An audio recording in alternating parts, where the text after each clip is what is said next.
time after the war when everything was pretty dreary and drab, and the excitement of places like tropical islands, Champagne,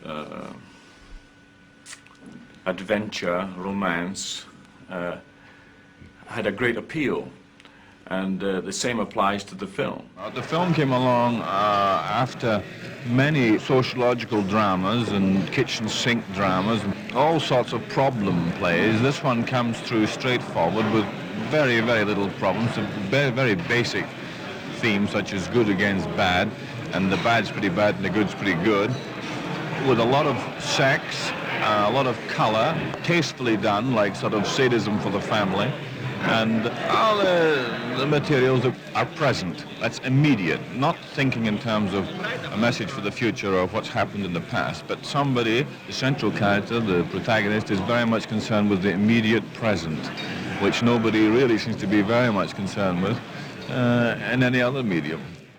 The ingredients are all there for the kind of movie that people want to see. It has very good entertaining value. For example, it's the spectrum of actors, from myself to Daniel Craig. You're licensed to kill. I think it's a side of it that's it's very much a fantasy.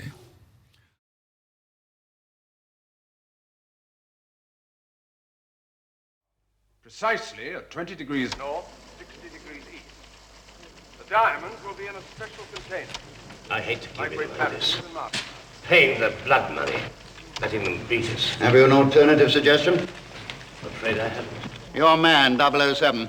I thought he was on something. I thought so too, sir. False alarm. Afraid so. He obviously has a highly developed sense of, shall we say, drama. If 007 thought he was on us. It's a great pity he didn't make sure before he started to shout the odds. Well, we have exactly 14 hours and 50 minutes. And then I suppose we shall have to pay up and look as happy as we can. Shan't we?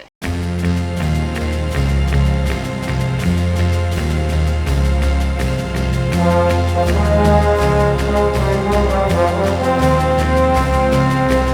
in the crater. Men in the crater. Activate defenses. Activate defenses.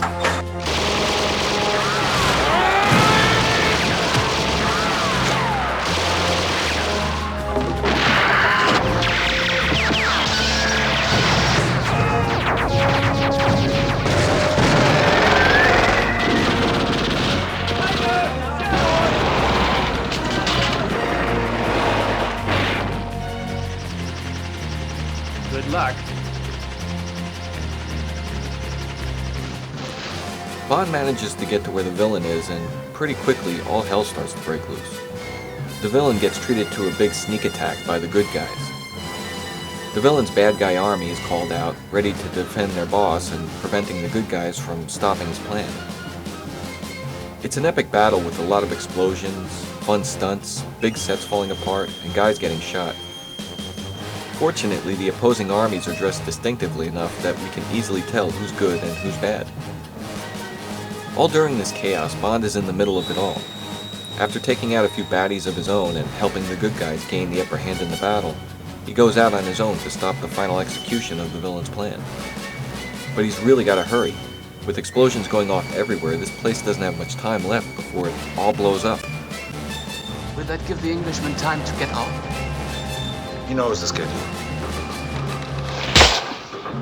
Then, Bond comes face to face with the villain's most loyal and dangerous subordinate, the indestructible henchman.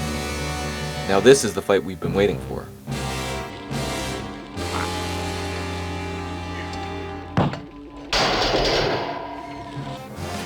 Bond gets a couple of good shots in, but they don't even faze this guy. He might give off another intimidating look to really freak Bond out.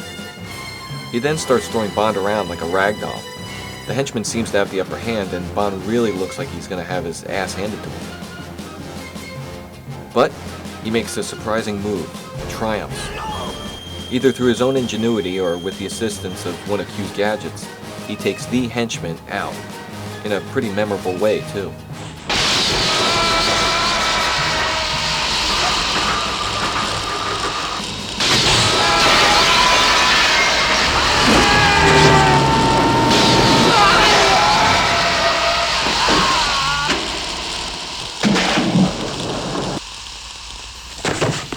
Before leaving, he tosses off a clever one-liner.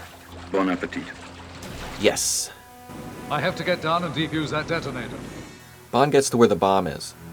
The ticking is getting louder, the numbers are getting lower, and the tension is mounting.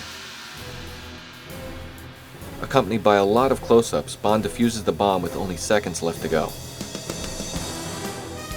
Wow.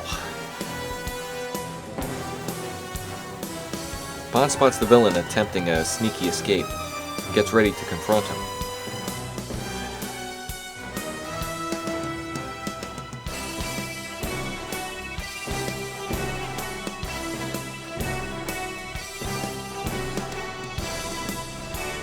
He tries to stop him, but the villain manages to get the upper hand and has Bond cornered, and looking like he's really had it.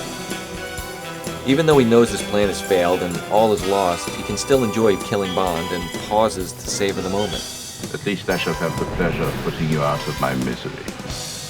Now he decides to just shoot him. Goodbye, Mr. Bond. But Bond makes a surprising move and manages to kill the villain. All right.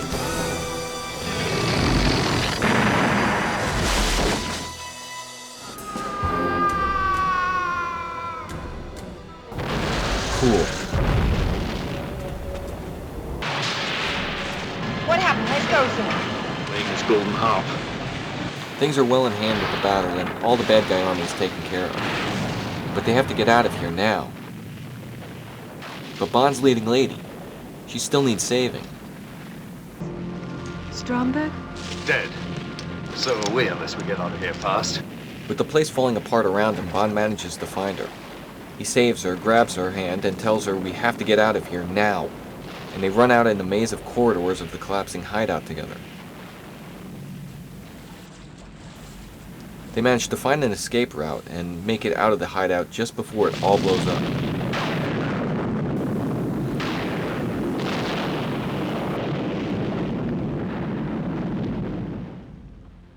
They sit together alone.